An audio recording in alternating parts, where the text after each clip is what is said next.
If IGN were to give this specific scenario a review, they probably would have given it a 7.9 out of 10 for having too much water. Hello everybody and welcome back to more Super Robot Wars Original Generations. We are here on Scenario 9, From the Depths. But like always, before we get even deeper into this scenario, it's time to go over our new unit that we didn't go over in the previous map.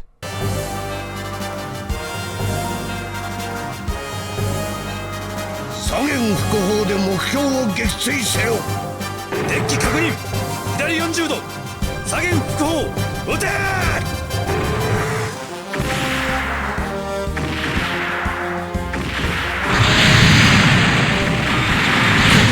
！It's time to talk about Daitetsu, Tetsuya, and the Hagane all in one.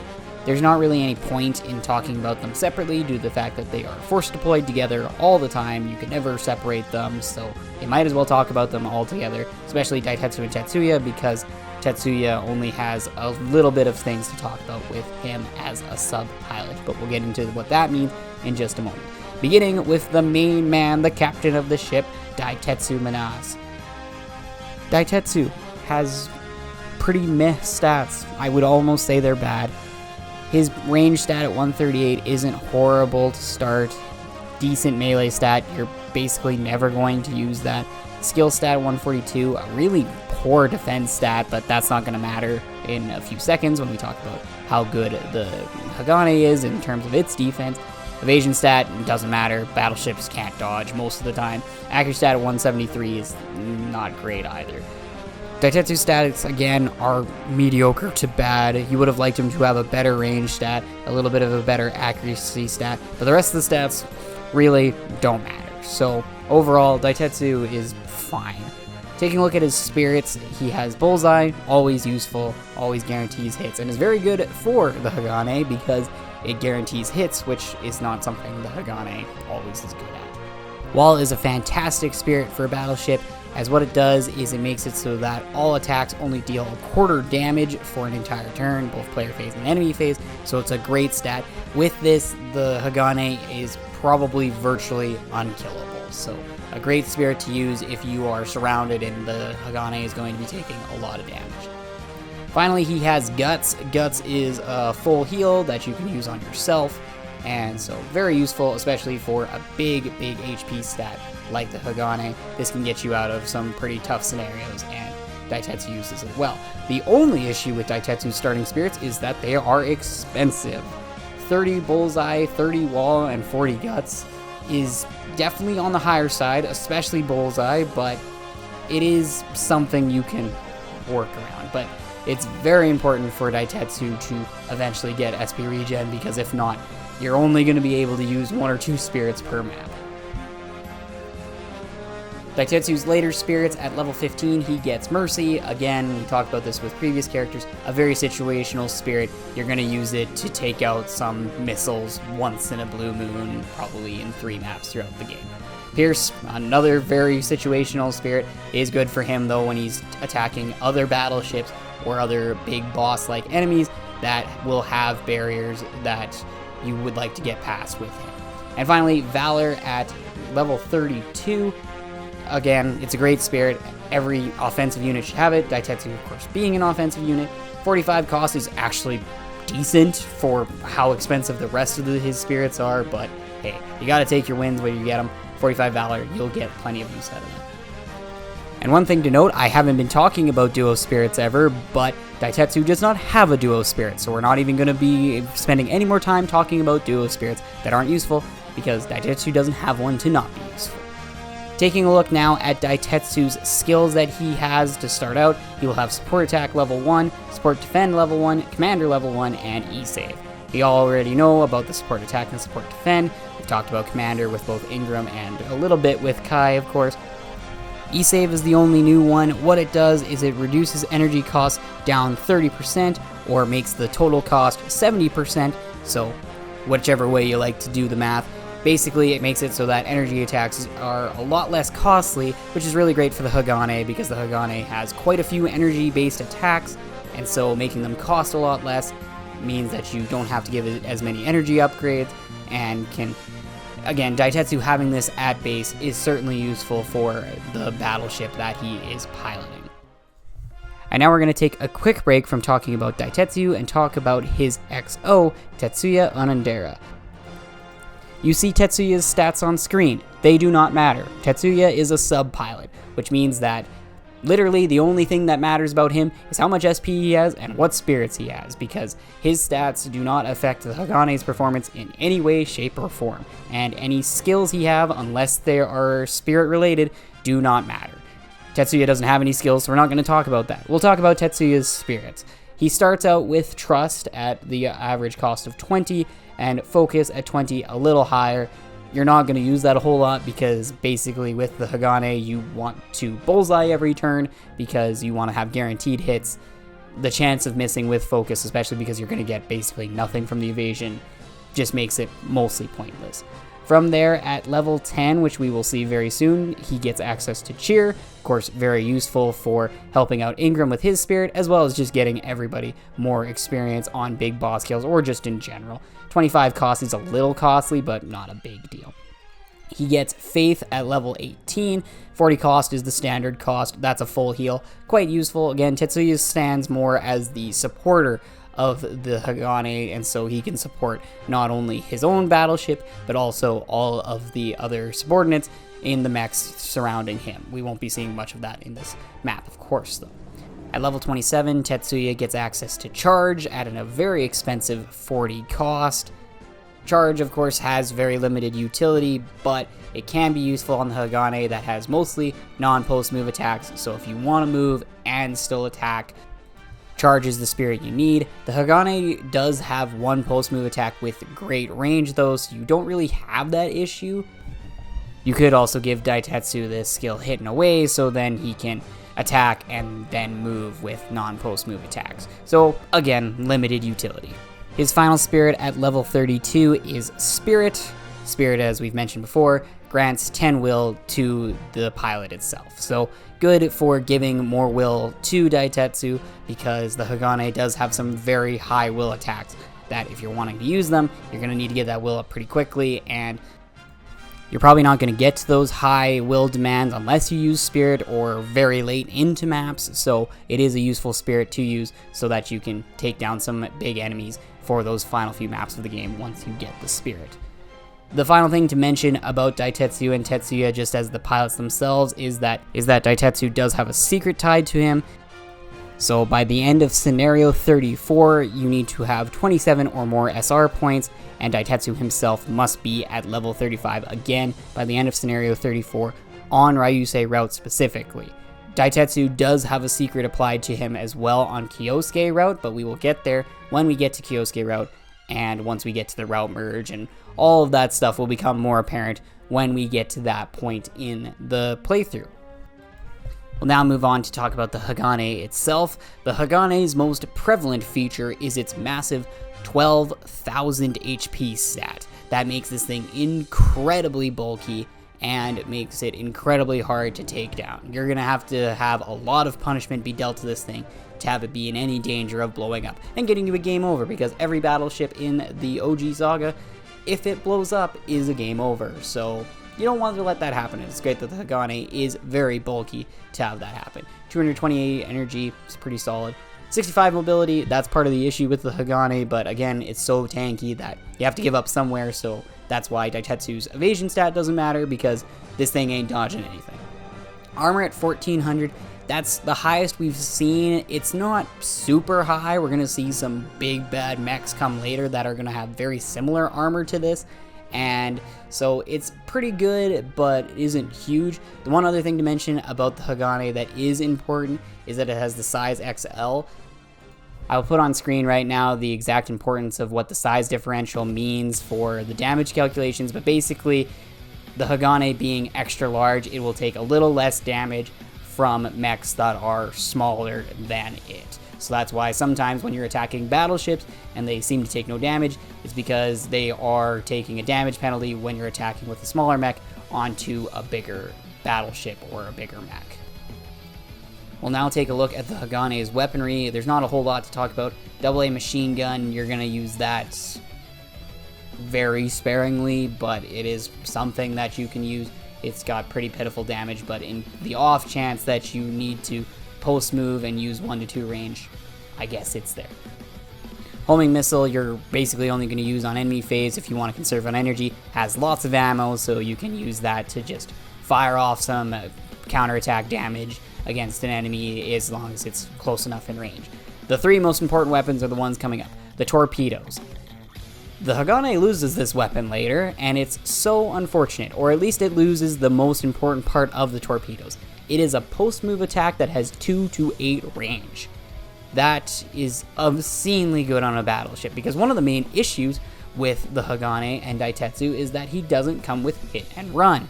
So you have to either not move on turns when you want to use the big damaging attacks, or you just have to wait and get him hit and run first before you can get SP regen, attacker, or any other skill that you would like to have on him that can make him a better attacker or a better supporter or whatever.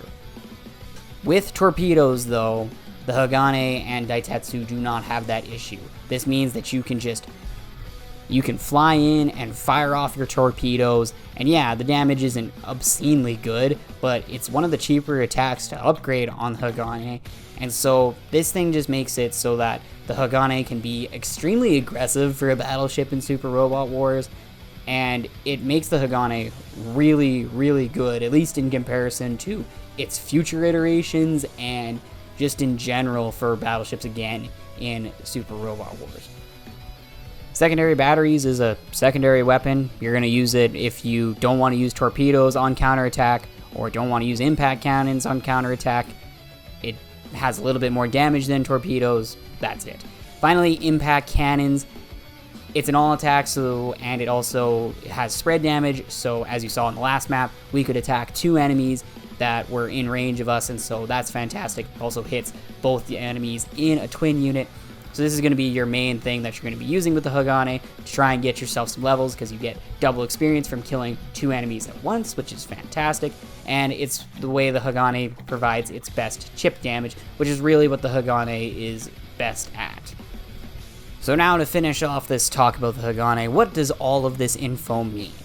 Well, ultimately, the Hagane's viability isn't really a big deal because the Hagane is force deployed on almost every map from here on out, other than later on in the game you're going to get a second battleship, and post the main Ryusei route, you will be able to swap between using either the Hagane or that future battleship.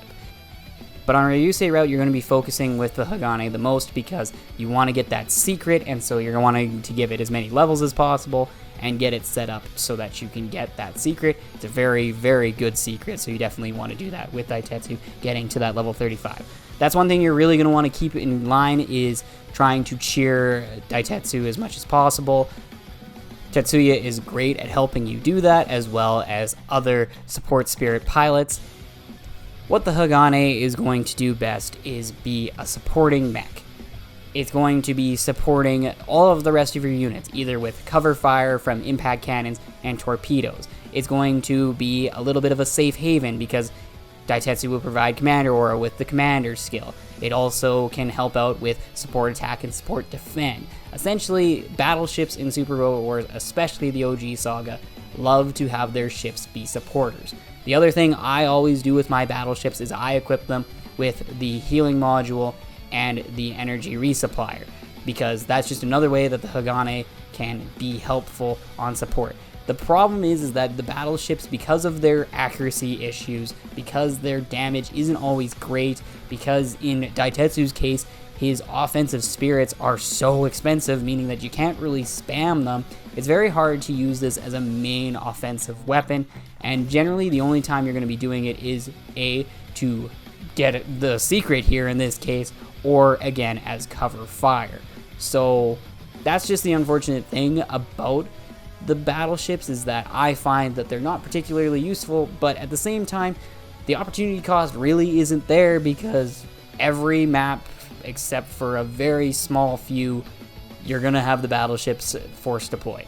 You can't let them die, but that's gonna be really hard to do because they're incredibly tanky, especially in OG1, which is a lot easier of a game. Future games maybe not, but Again, the thing that sets the Hagane apart from others and Daitetsu and Tetsuya as a whole is that they have torpedoes, so they don't need hidden away. They can just run in, fire off a torpedo, and then use their non-post move attacks on enemy phase if need be. And again, they can also, with using torpedoes, can get in close and help out fellow units with that Commander Aura, get in and help with support attack and support defend. And so the Hagane is a very solid battleship, but the overall usefulness of the Hagane is hard to gauge because at the end of the day, it's always deployed, you're always going to need it. So overall, the Hagane is a very special utility mech that you can either look at it as being stuck with it, or you can make the most out of it and have it be an incredibly helpful and useful supporting mech that can help you throughout the entire game.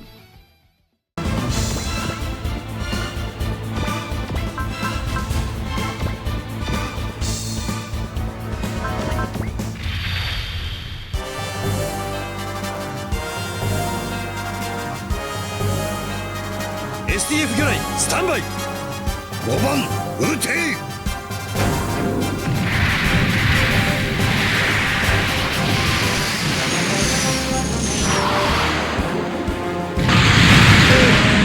ただの命知らずではないらしいな。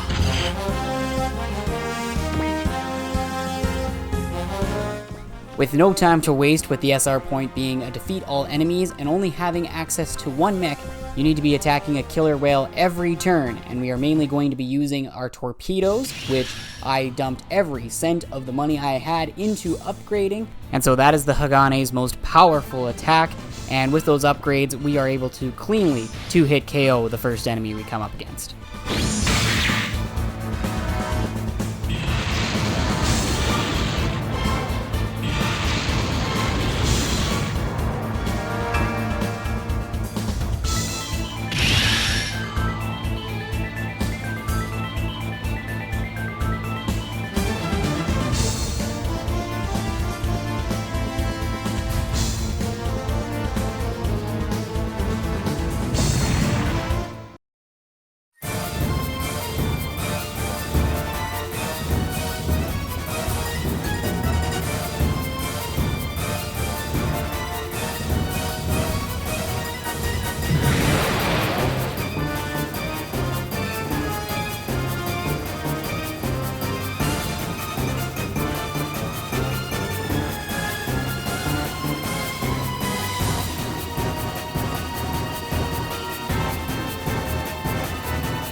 So our time limit is 5 turns to defeat all the enemies for the SR point and for just in general this scenario, make it across the line. It is an imperative that you move as far as possible every turn in order to complete these tasks, because you need to move as far as possible to get over the line in time, as well as taking out all of the killer whales. So make sure you keep an eye on your HP as well. You don't want to blow up and game over. And you're not likely going to be needing to use a lot of your SP, but be sure to use your SP wisely. You shouldn't need to use Bullseye or Focus, as you're going to be likely hitting these killer whales, as they also have bad evasion like the Hagane, but just be careful of that as you go through these first early turns. And again, just be careful with your SP.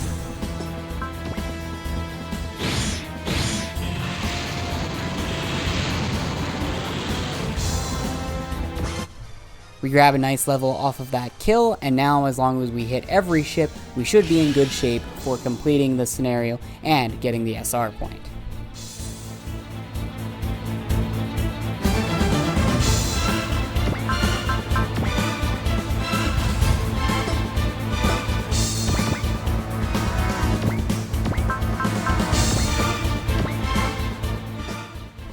And now that we are above 120 will, E-Field will begin activating all the time, preventing damage at the cost of some of your energy, but as long as nothing catastrophic happens, we're home free here on this map, and energy is not a big deal on this map because currently my best attack is torpedoes, which is an ammo-based attack.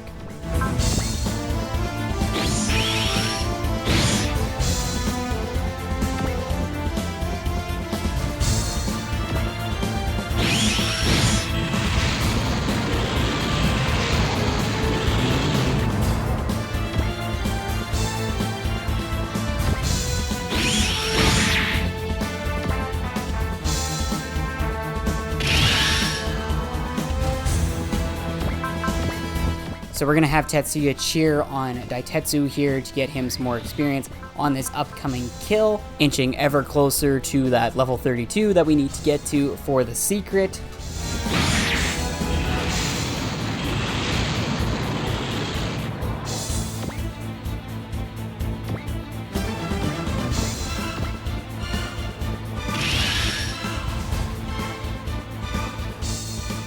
And with the last ship going down, that will automatically end the scenario. We don't need to move ourselves to the line and escape. And so that will be Scenario 9.